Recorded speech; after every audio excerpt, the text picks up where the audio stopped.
Depois do nosso humor aqui, a gente continua com o papo com o Boris Berg, com o Ricardo Birkenstadt, relatando essa viagem maravilhosa, 10 dias, né?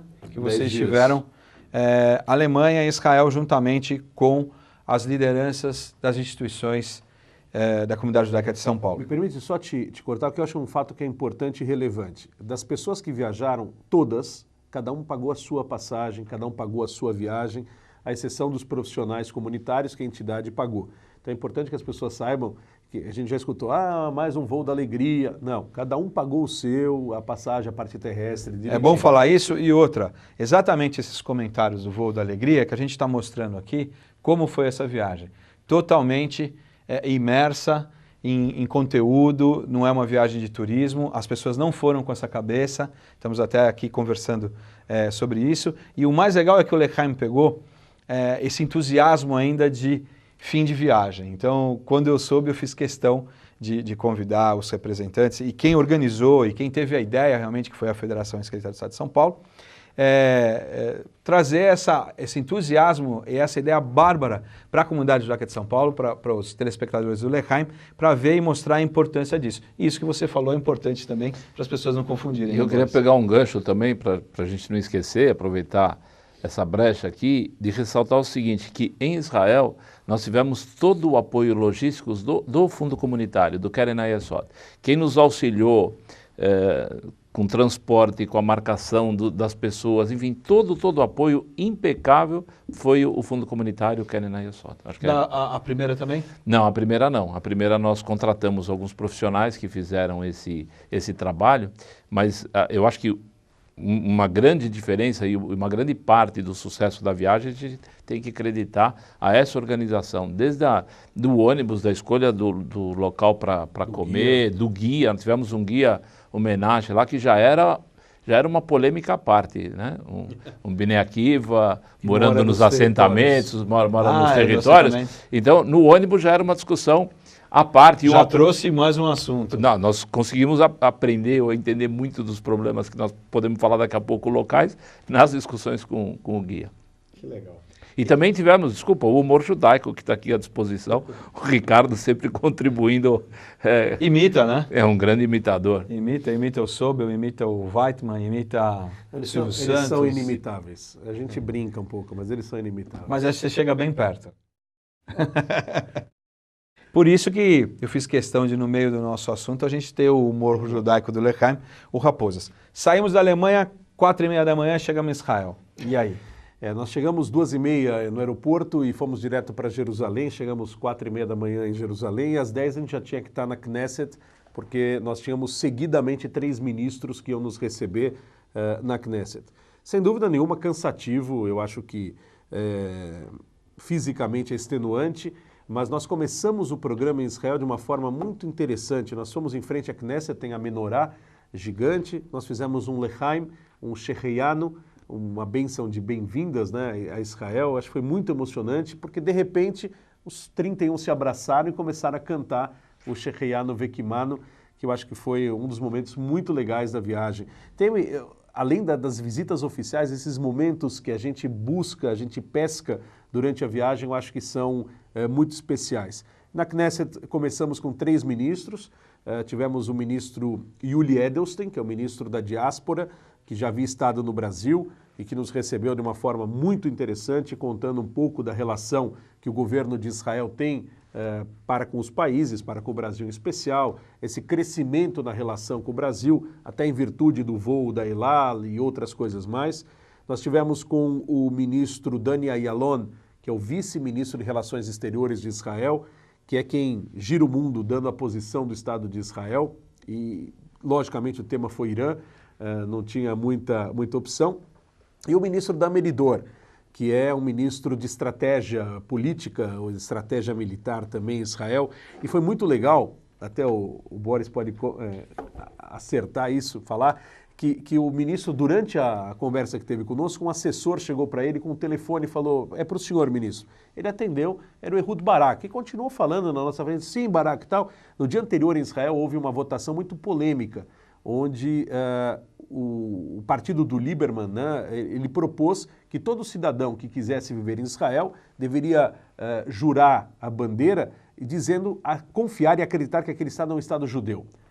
E há toda uma polêmica nisso, porque os árabes que são cidadãos israelenses não querem aceitar, enfim. O partido do Likud, da direita, apoiou esse projeto, Dan Meridor é do Likud e votou contra.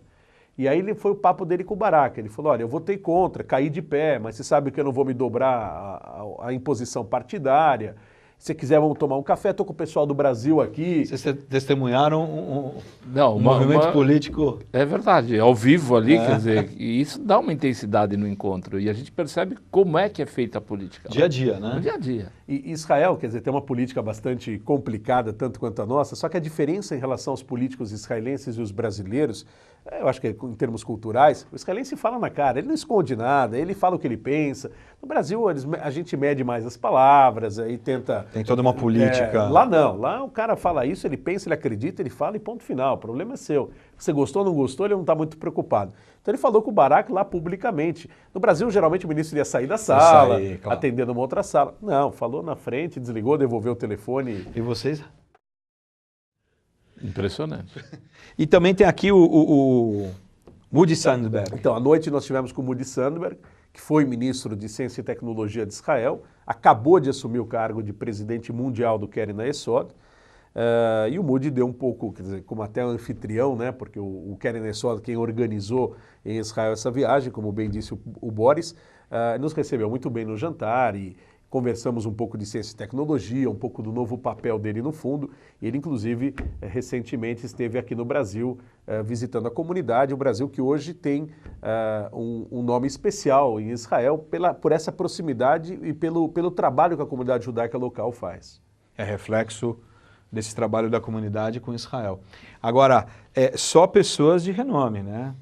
Todos que receberam a delegação brasileira não são realmente pessoas importantes, né? Olha, todos realmente são pessoas importantes.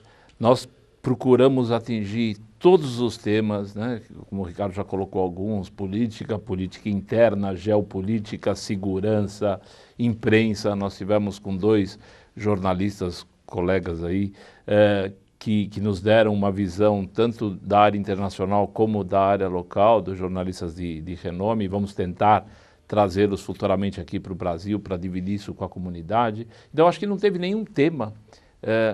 Fomos ver tecnologia, fomos ver a Better Place, que é a empresa que vai fazer proximamente, bem próximo, o reabastecimento dos carros elétricos, essa tecnologia de carro elétrico. Nós tivemos a oportunidade de dirigir o carro elétrico, de ver como é que vai ser essa troca de bateria. Ou seja, Israel é ponta e é uma empresa realmente que você fala que... Eles conseguiram aumentar a autonomia da bateria e diminuir o tamanho, não é isso? 160 quilômetros de autonomia. E agora, o que é importante e interessante na apresentação eles fazem, muito mais do que a questão ambiental, que é fundamental, da poluição, é tirar um pouco o poder dos países produtores de petróleo. Sim. Ou seja, você muda sair dessa dependência, né? Você muda a geopolítica mundial, né? Agora, um fato interessante, nós tivemos com um jornalista chamado Henrique Zimmermann, é muito reconhecido em Israel. Ele fez a última entrevista com Yitzhak Rabin 1 hora antes do Rabin ser morto. E ele é de origem portuguesa, ele mora em Israel há muitos anos. Ele estava comentando alguns fatos. Jerusalém, uma cidade pequena, minúscula, tem 2.500 correspondentes internacionais. É impressionante, não existe algo no mundo. E ele até deu um exemplo, se você liga uma câmera no centro de Jerusalém, sai para tomar um café, você volta, você já tem 2 matérias prontas. Porque é uma cidade efervescente. São 2.500 jornalistas, uma cidade que é do tamanho, sei lá, de um bairro de São Paulo, 2 bairros de São Paulo. Então é um país diferente. É engraçado, né, Israel ter essa importância política mundial, com 2.500 representantes da mídia em Jerusalém, com tanta coisa acontecendo no mundo, a importância de Israel em todos os sentidos, né? Sem dúvida. O conflito árabe, a influência americana, a tecnologia. Nós tivemos, Marcos, com um general chamado Dani Tirza. Ele é o general responsável pelo plano das cercas que separam as terras árabes das terras judaicas. E isso é, logicamente, muito polêmico. Agora, os números não deixam mentir. Nós tivemos num bairro chamado Giló, em Israel, de frente a um povoado árabe. Esse bairro, ele recebia tiros todos os dias, tanto que os vidros das casas são blindados que dão para esse lado. Depois da cerca, nunca mais houve um atentado e nenhum tiro. Nós estamos falando de alguns anos, ou seja, Israel está defendendo a sua população. Quer dizer, a cerca é polêmica em termos políticos, mas efetivamente está se poupando vidas, né? Verdade. E também, só para complementar, nós também tivemos oportunidade de conversar sobre conversão, sobre religião, alguns temas que a gente sabe que são efervescentes, que são problemáticos para todos nós aqui tratarmos, e aí nós pudemos também ver como é que esses temas são tratados lá. São pensados em Israel. E esse Henrique Zimmermann está lá há quanto tempo? Ele mora, acho que em Israel há 15 anos, aproximadamente. Então já fala com propriedade, né? Sim, ganhou já vários prêmios de mídia. E ele é um dos que vem para cá. Ele está lançando um livro, vai traduzir o livro para o português. O ano que vem ele deve estar no Brasil. E aí sim, vamos fazer um giro com ele pela comunidade e fora. E isso vai acontecer também. Primeira viagem, segunda viagem, as pessoas que estão sendo contactadas já vão esperar vocês na próxima viagem já com novidades, sabendo que é importante para a delegação brasileira, né? Sem dúvida. Eu acho que Israel é um país pequeno, do tamanho do estado de Sergipe, com 7 milhões de habitantes, e que a cada dia é uma novidade, em várias áreas. Nessa área de tecnologia, eu tive a oportunidade depois de estar com um grupo de jornalistas brasileiros visitando o presidente Shimon Peres, que no alto dos seus 87 anos é um sábio. E aí um dos jornalistas perguntou para ele alguma questão de fronteiras. Ele falou, as fronteiras do século XXI são as fronteiras da ciência e da tecnologia, não são mais fronteiras terrestres. E Israel investe pesado nessa questão da ciência e da tecnologia. Nós tivemos no Instituto Weizmann, como o Boris falou, nessa empresa dos carros elétricos, e a gente vê uma série de empresas que eles chamam de startup, empresas pequenas, mas que já têm suas ações na Nasdaq americana, que trabalham com a mais pura tecnologia. Israel está avançadíssimo na cura do Parkinson, trabalhando na cura do Alzheimer, a questão do cérebro, nanotecnologia, enfim. Você pode ir para Israel, ficar meses e cada dia ver uma coisa diferente para aprender. Eu acho que é um orgulho para nós ver esse país com 62 anos de vida, dessa forma tão pujante. Na volta, eu peguei um avião, tinha um grupo de senhoras católicas brasileiras que foram fazer uma peregrinação por Israel. Pessoal do interior de São Paulo. E uma delas me falou, sabe, eu não sabia, eu vi muitos estudantes brasileiros vindo estudar aqui, eu não sabia nem que tinha escolas em Israel. Eu falei, escolas talvez não tenha, nós temos 7 prêmios Nobel em Israel. Nós temos as melhores universidades do mundo, centros de tecnologia de ponta. Isto é Israel hoje. Israel não é o Israel da manchete do jornal, de construir assentamento. Isso é um problema interno que vai existir, mas Israel é um Israel efervescente economicamente, comercialmente, tecnologicamente. Você vê idiomas de todo mundo falando lá. O aeroporto de Israel recebe por ano 11 milhões e meio de turistas. É quase o dobro da população israelense. Aqui no Brasil, a gente recebe 50% da nossa população, a maioria de giro interno, né, de pessoas que viajam internamente. Lá são 11 milhões e meio de pessoas. Ou seja, é um país maravilhoso. E não esquecendo que essas conquistas tecnológicas não são exclusivamente de Israel, ela traz para o mundo, né? Isso aí é bem para todos os países. Eu gostei muito do que eu já ouvi quando se fala em boicote às coisas de Israel, a não comprar coisas de Israel.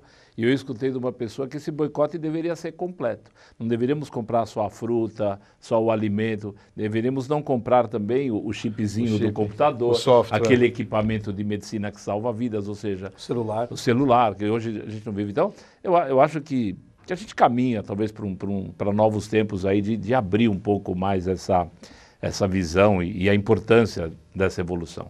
E sempre mostrando e comunicando para as pessoas saberem todas essas informações aqui que eu acho de suma importância.